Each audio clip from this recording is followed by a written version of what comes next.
Saludos y bienvenidos a su primer episodio del podcast de Atlantic University. Y hoy, en este primer episodio, nos honra con su presencia el doctor Ramón Barquín II, que tiene mucho que compartir con nosotros y darse a conocer porque él tiene una carrera estelar que puede ser ejemplar para la comunidad de tecnología en Puerto Rico. ¿Cómo está, doctor Barquín? Buenas tardes. Gracias, muy bien y buenas tardes, sí. Gracias por acompañarnos y nos honra con su presencia. No, el honor es mío, ser el entrevistado en el primer podcast, así es que, Vamos aquí a sentar pauta y hacer historia. y bien que sí. Usted ya ha hecho historia. Cuénteme, doctor Barquín, ya yo cuando estábamos conversando sobre la posibilidad de hacer este episodio, este primer episodio del podcast, yo le había compartido que quería saber un poco más de usted. Ya yo sé un poco, ¿verdad? Pero nuestro público en Puerto Rico y en donde quiera que nos vayan a ver, ¿verdad? Porque esperemos que esto tenga audiencia internacional. Yo creo que es bien importante que sepan que el doctor Barquín es parte de la historia de Atlantic University. Cuéntenos un poquito qué recuerda, cómo ha sido ese rol a través del desarrollo de esta institución. ¿Cómo no? Bueno, primero que nada, cuando se fundó Atlantic, pues ya había yo tenido la suerte de haberme graduado de matemáticas y de ingeniería eléctrica, Wow. de, ahora le llaman el RUM, pero en mi época era el Colegio de Agricultura y Artes Mecánicas, Mecánicas, el ¿sí? CAM. El CAM de Mayagüez, y éramos tarzanes, es decir, eh, y mi primer trabajo después de terminar como ingeniero eléctrico fue con Wow. la IBM de Puerto Rico, que estaba en aquella época en la calle Loíza. Y es claro, habiendo sido cofundador de la American Military Academy, donde en cierto sentido surge la idea Exacto, de Atlantic College. en Atlantic tenemos una conciencia bien grande de que somos instituciones hermanas y diríamos, de cierta manera, Atlantic es una institución hija de American Military Academy, que es ahora American Atlantic. Efectivamente, en cierto sentido, tienes toda la razón. Mi padre, que era el director de la América en aquella época, siempre tenía la visión de que hubiese una institución de educación superior que pudiera servir para comenzar a ofrecer pues cursos de advanced placement que le diera al estudiante de high school pues una ventaja, ¿no? Para ya entrar a la escuela, digo, para entrar a la universidad Sí. ya con algún background detrás de ellos. Así es que sí, y de ahí surge la idea inicial de Atlantic.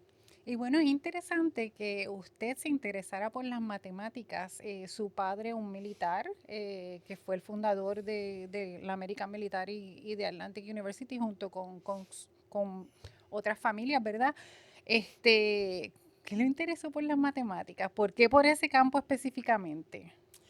Eh, Fíjate, cuando mi padre tuvo las dificultades políticas que tuvo en Cuba y se pasó unos años preso por tratar de devolver a Cuba a la democracia, eh, la persona que se convirtió un poco en el protector mío y una especie de padre postizo, Ujú. era el doctor Aurelio Baldor, que era matemático, era abogado, pero Wow. matemático. Escribió varios libros de textos que todavía se utilizan en buena parte de Latinoamérica. Escribió un libro de aritmética, uno de álgebra y uno de trigonometría. Y entonces, pues, viviendo un poco bajo su sombrilla, me interesé mucho en las matemáticas y de ahí puedo decir que hubo ese primer interés, Ajá. ¿no? En esa disciplina. Y es como una transición bastante natural, diría yo, entre las matemáticas y la ingeniería eléctrica. Bueno, sin matemáticas es muy, muy difícil hacer ingeniería. Y todo lo que es digital hoy en día, que es lo que Atlantic está ofreciendo en sus programas, a través de la historia de Atlantic, ¿verdad? Ha habido varias etapas. Empezó algo así como que con una oferta más técnica, ¿verdad? Diría yo. Y entonces ahora, después de 40 años, pues estamos bien enfocados en lo que son las industrias y programas de creatividad digital. Pero hablemos un poco más de usted. Me estaba contando sobre IBM en la calle Loíza. ¿Y de qué constaba IBM en ese entonces? ¿Qué hacía IBM? Bueno, era una época interesante porque era anterior, no vamos a decir a la internet, que todavía no era Exacto, un sueño, ni siquiera la computadora personal. Era una exactamente. época Lo que habían de, eran los mainframes. efectivamente, eran los mainframes y las máquinas de contabilidad, las máquinas electromecánicas, ¿no?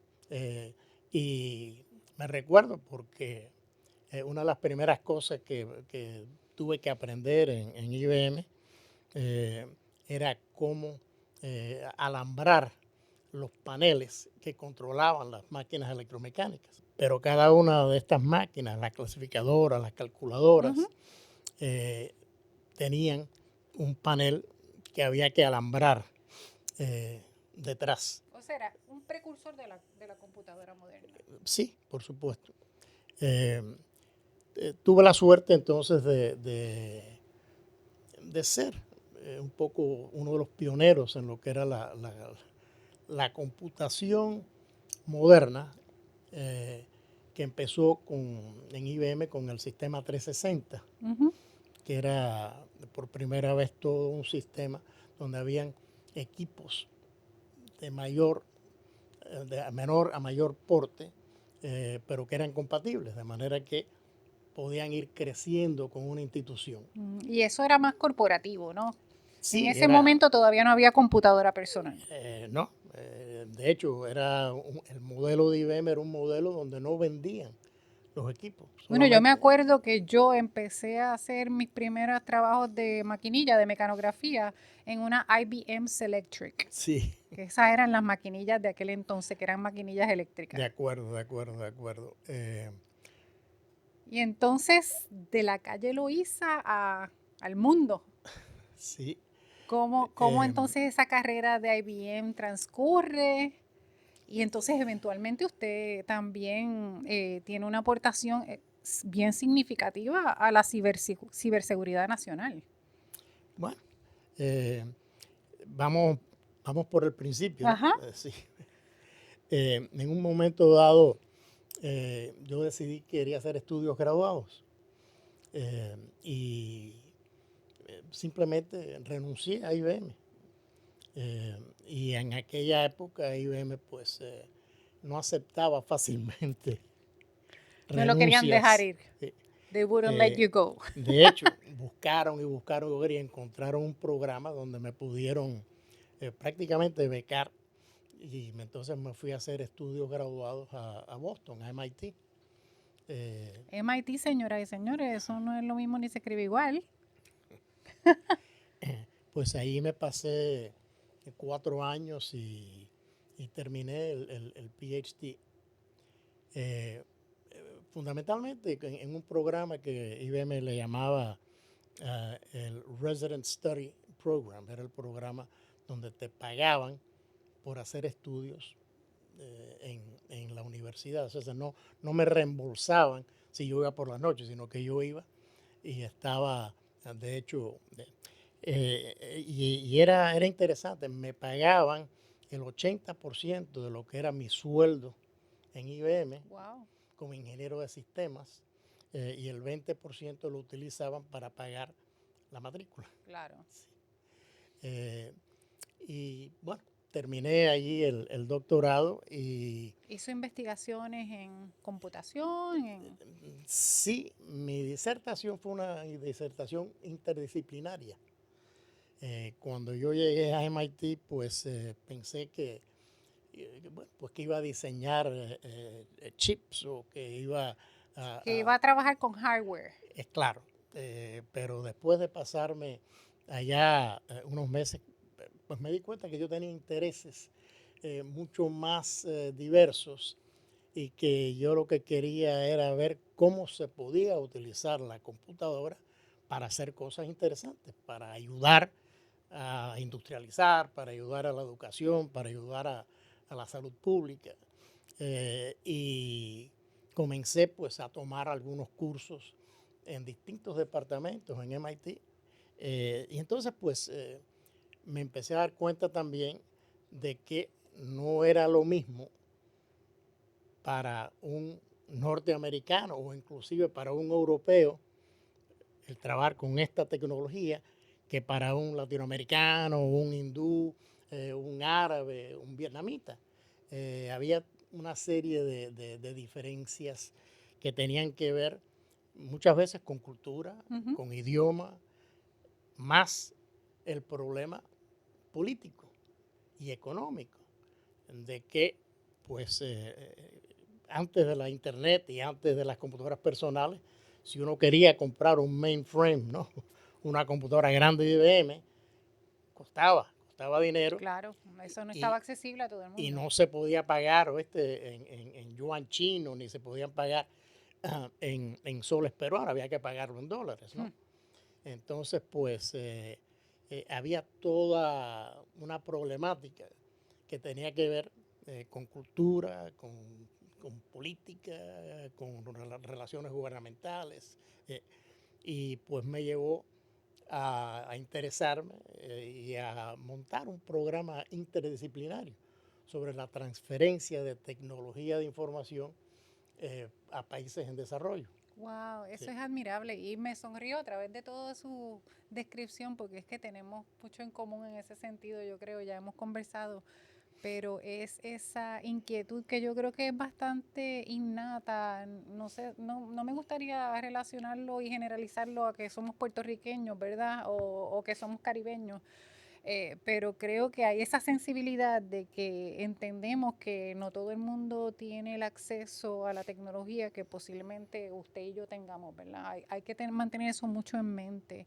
Y yo creo que el rol de Atlantic University en Puerto Rico también tiene que ver mucho con eso, porque vemos nuestras generaciones más jóvenes adoptando esas tecnologías y haciendo uso de ellas de manera bien particulares y Atlantic tiene unos programas que atienden a eso, que atienden a desarrollar el interés ofrecerle la posibilidad a esos estudiantes de tener una carrera en eso. Pero I digress. Sigamos entonces y me encanta que el público pueda oír que las personas que estamos en tecnología no somos ciegas a lo que ocurre en nuestro alrededor, que nos interesa hacer bien con esta tecnología, ¿verdad? Sin duda, sin duda, sin duda. De hecho,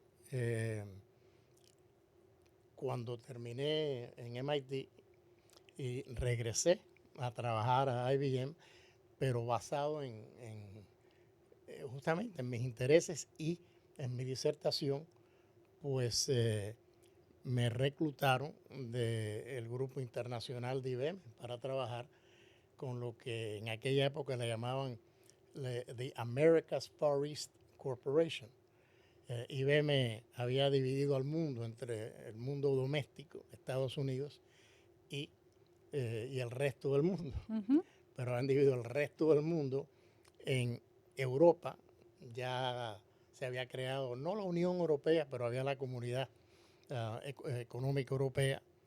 Y entonces, pues, Europa, África y el Mediano Oriente, que dependían, básicamente estaban influenciados, digamos, por Europa.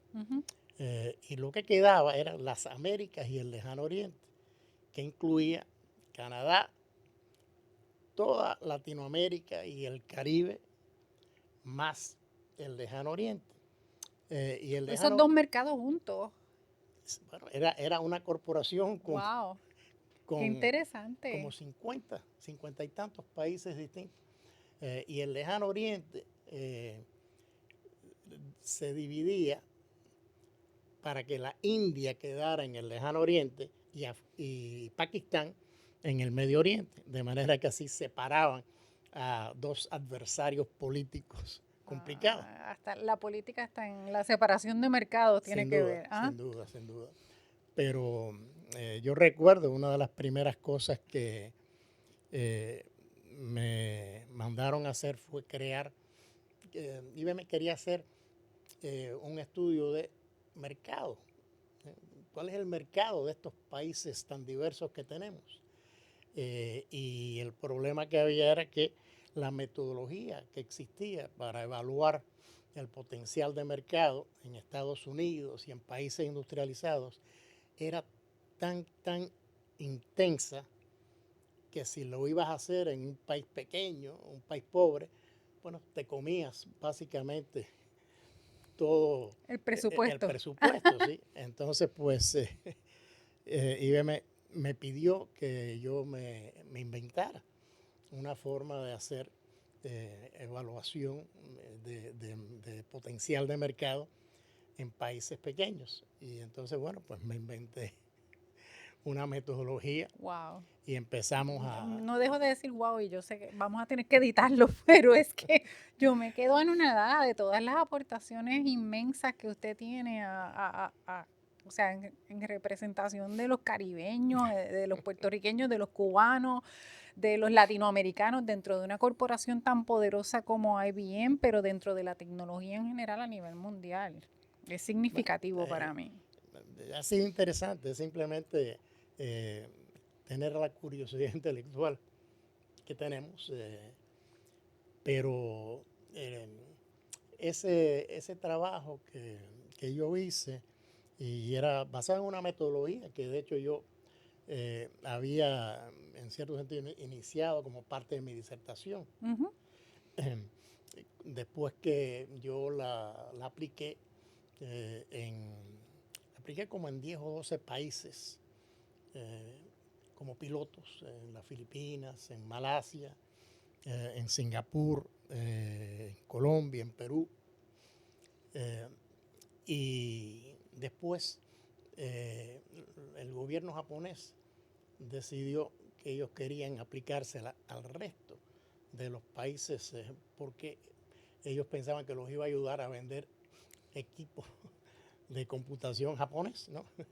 Y entonces, de hecho, utilizaron la misma metodología, me pidieron que los ayudara, cosa que no podía hacer con el sombrero de IBM. Sí, porque me imagino que propiedad intelectual de IBM, ¿no? Y de hecho iban a competir con IBM, pero la metodología de mi disertación sí era pública, ¿no?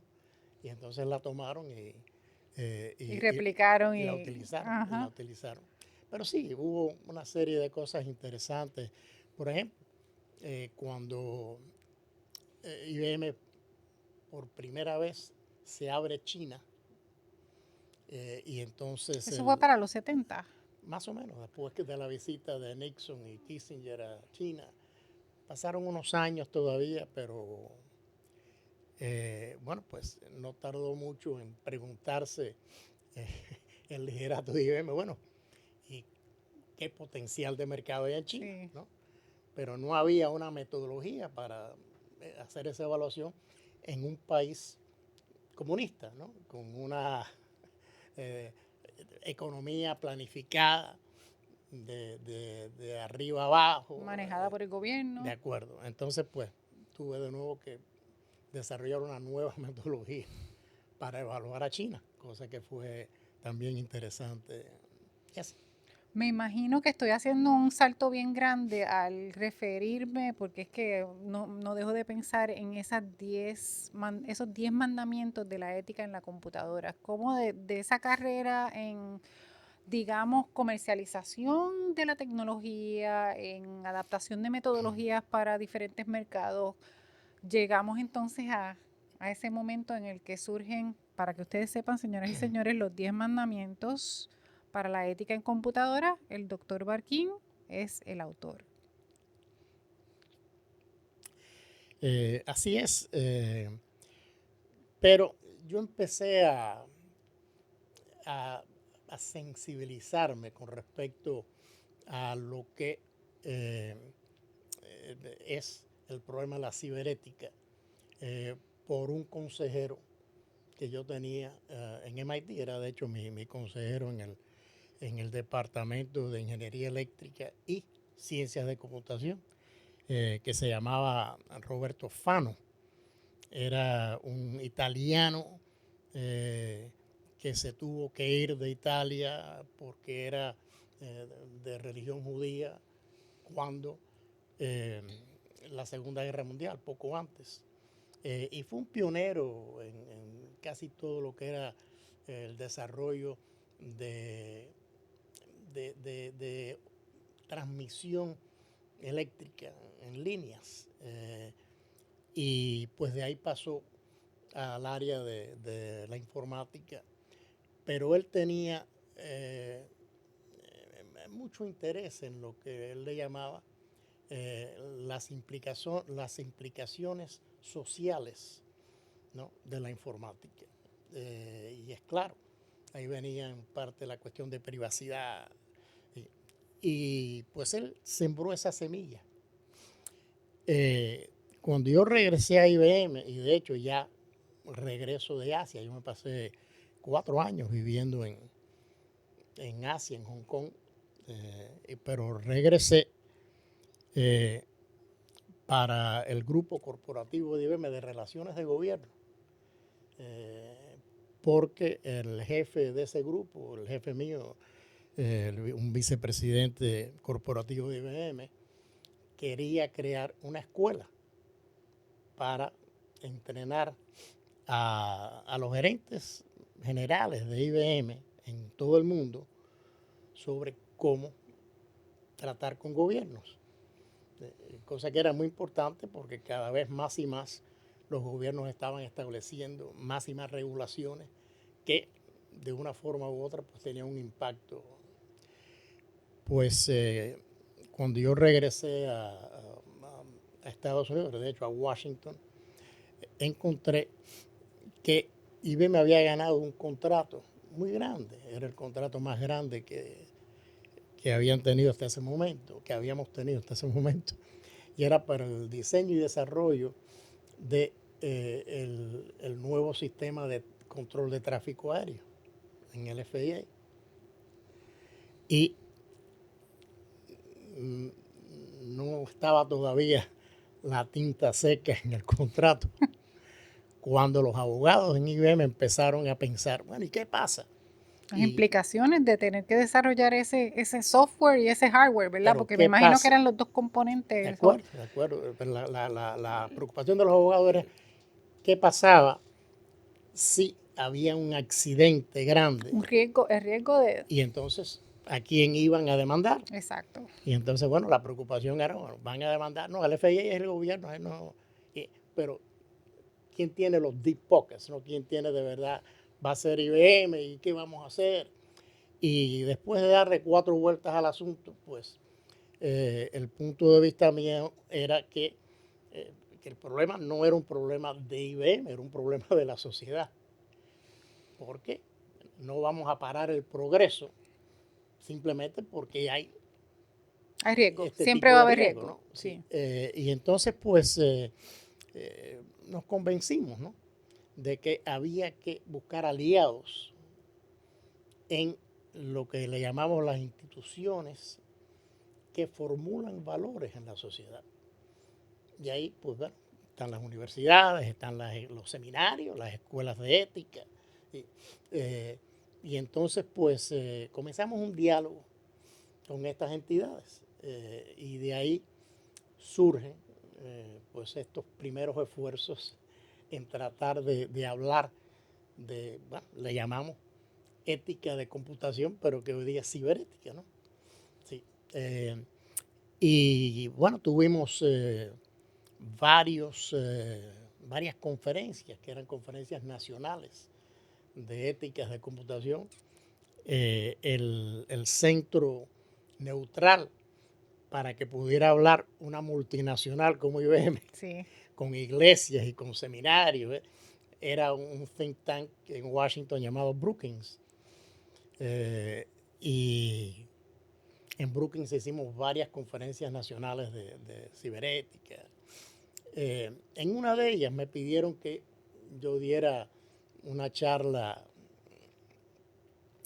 y yo decidí que iba a hablar sobre la necesidad de algún tipo de marco ético para, esta tecnología, ¿no? Y entonces empecé a hablar, de hecho el discurso iba a ser hacia unos 10 mandamientos de ética de computación. Y después que más o menos visualicé lo que iba a hacer en el discurso, digo, bueno, pues déjame tirar Vamos a unos 10 escribirlos de una mandamientos. vez, ¿no? ¿Sí? Entonces, bueno, hice 10 mandamientos siguiendo primero que nada, obviamente a Moisés, ¿no? Pero, Sí, tiene una base judio-cristiana. claro, pero Isaac Asimov, que tiene sus 3 reglas Sí, sobre las la reglas de robótica, ¿no? Asimov, que Claro, las deben haber visto los muchachos que van a ver esto en las películas. Digo, eso es una película vieja para los jóvenes de hoy en día, pero la película de iRobot creo que las tiene al principio. Claro. Pero, bueno, pues ahí escribí 10 mandamientos, se los repartía a los miembros de la Junta de Síndicos del Instituto de Computer Ethics, y los tiramos, los di en mi discurso. Y eso fue en los 80, ¿no? ¿Ya? sí, estamos hablando del año, no, ya en los 90, yo creo que fue como en el 91, pero hace 30 años casi. No, si yo pues he tenido la experiencia de pasar a través de diferentes etapas de la computación, desde la maquinilla Selectric hasta lo que son las computadoras, y en el 90, 91, 92, o sea, al principio de los 90 en Puerto Rico todavía no había gran adopción de computadoras como tal tampoco, así que estaba bien temprano en el proceso relativamente. Relativamente, sí. Pero bueno, estamos hablando de que estaba la internet totalmente en pañales. Sí, definitivo, no había nada. Efectivamente.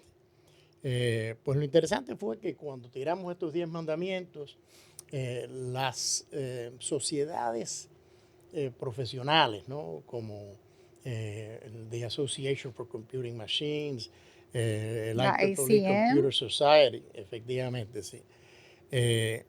Pues no le prestaron mucha atención, porque nosotros tenemos nuestros principios éticos. Los códigos de ética, claro, sí. Pero donde tuvo una acogida inesperada fue en los programas de radio, donde la gente llamaba. Y entonces pues empezaron a llamar a Brookings, ¿no? Porque era quien había emitido el parte de prensa con los 10 mandamientos, sobre, bueno, queriendo saber más, porque en estos programas, ¿no? Pues llama cualquiera de la calle y dice, no, porque recibí una factura por 2 millones de pesos por mi cuenta telefónica el mes pasado, y cuando llamé a la telefónica, no, un problema con la computadora. Sí. Y así. ¿Y quién responde, verdad? Me cancelaron el vuelo que yo había hecho la reservación, un problema con la computadora.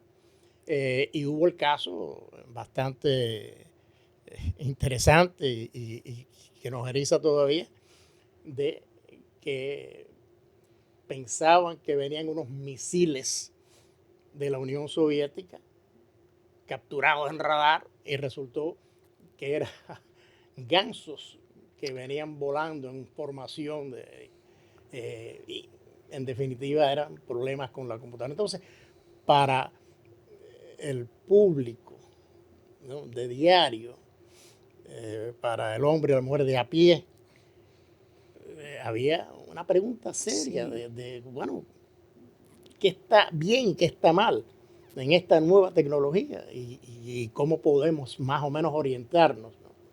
Y por eso fue que en cierto sentido comenzó a difundirse. Sí.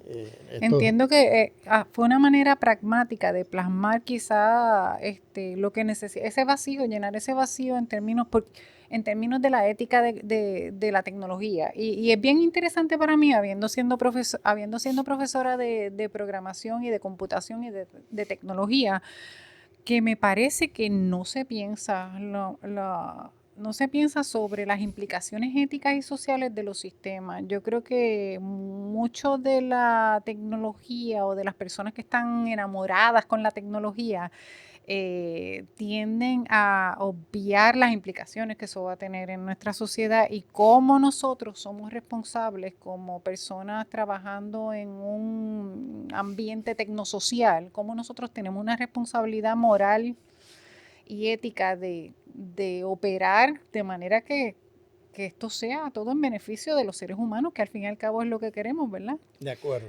No, totalmente de acuerdo. ¿Sí? Y entonces tenemos ese mismo vacío, yo creo, hoy en día. Hoy en día porque tenemos la explosión que hemos visto bien recientemente de todo lo que sea con la publicación de ChatGPT, ¿verdad? De todo lo que sea inteligencia artificial. Y no veo una organización todavía en el sentido de definir ese mismo marco ético que usted definió en algún momento para las computadoras como tal y hacerlo quizá más específico a la inteligencia artificial. ¿Qué le parece a usted ese, No, ese, ese espacio? totalmente de acuerdo, totalmente de acuerdo. De hecho, hay un gran debate hoy día sobre ese punto, porque hay, vamos a decir, tres facciones, si se quiere, ¿no? Con la cuestión de inteligencia artificial. Una que son los que creen que es un problema existencial, que la inteligencia artificial, si la dejamos totalmente sin controles, puede llegar a suplantar, ¿no? Al humano y en un momento dado, pues si no le conviene, ¿no?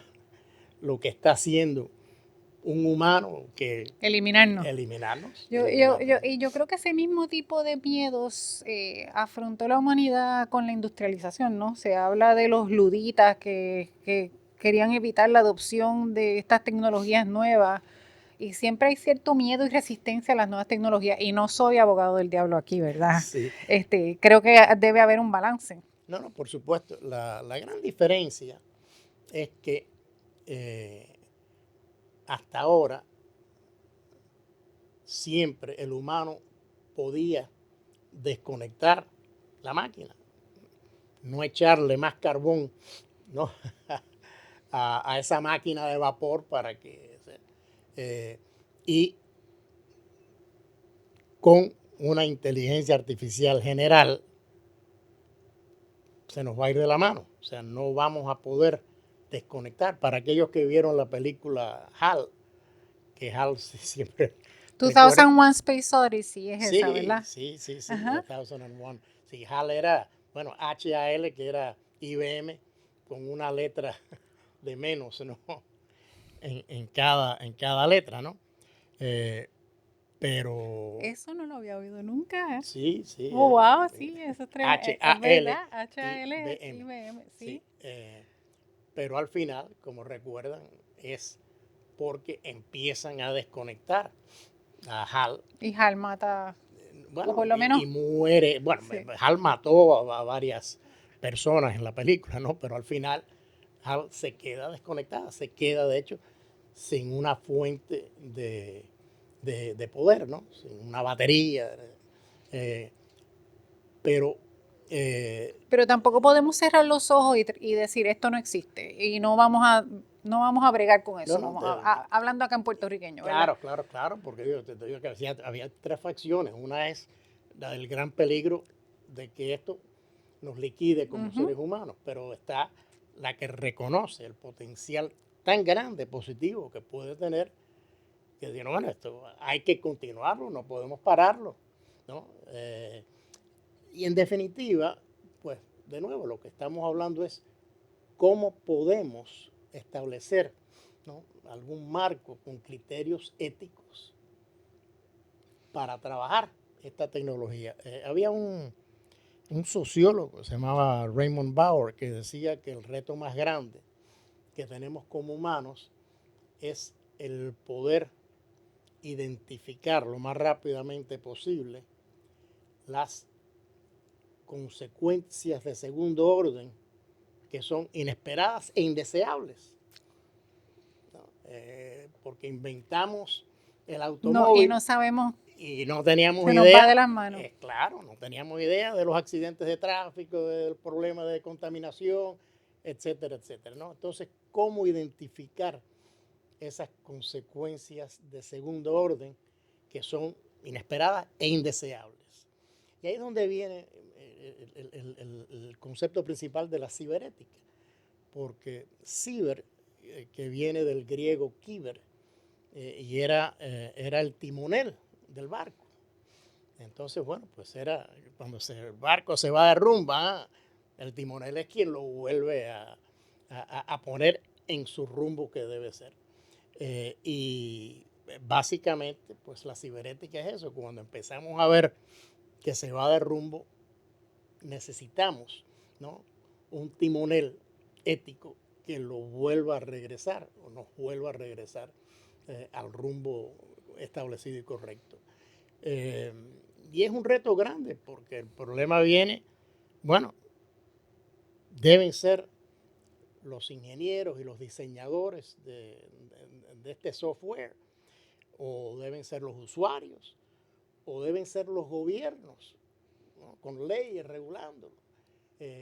¿Quién le ponga ¿Quién el le pone el cascabel cascabel al al gato? gato? ¿Quién le pone el cascabel al gato? Y la realidad es que tenemos todos, ¿no?, que participar de esa Yo estoy conversación. totalmente de acuerdo. Y de hecho en Atlantic University ya yo he tenido conversaciones con los profesores de los diferentes programas de artes, porque ya tienen, o sea, yo les pregunto, ¿cómo ustedes determinan dónde empieza el arte y dónde termina la inteligencia artificial? En los cursos en donde es posible para los estudiantes crear arte digital con la ayuda de ese elemento de inteligencia artificial. Es una conversación en la que yo tengo mucho interés y me encantaría, y estoy tratando de liderar un esfuerzo para que en Puerto Rico adoptemos las instituciones de educación postsecundaria un compromiso de cómo vamos a adoptar estas tecnologías en el salón de clase.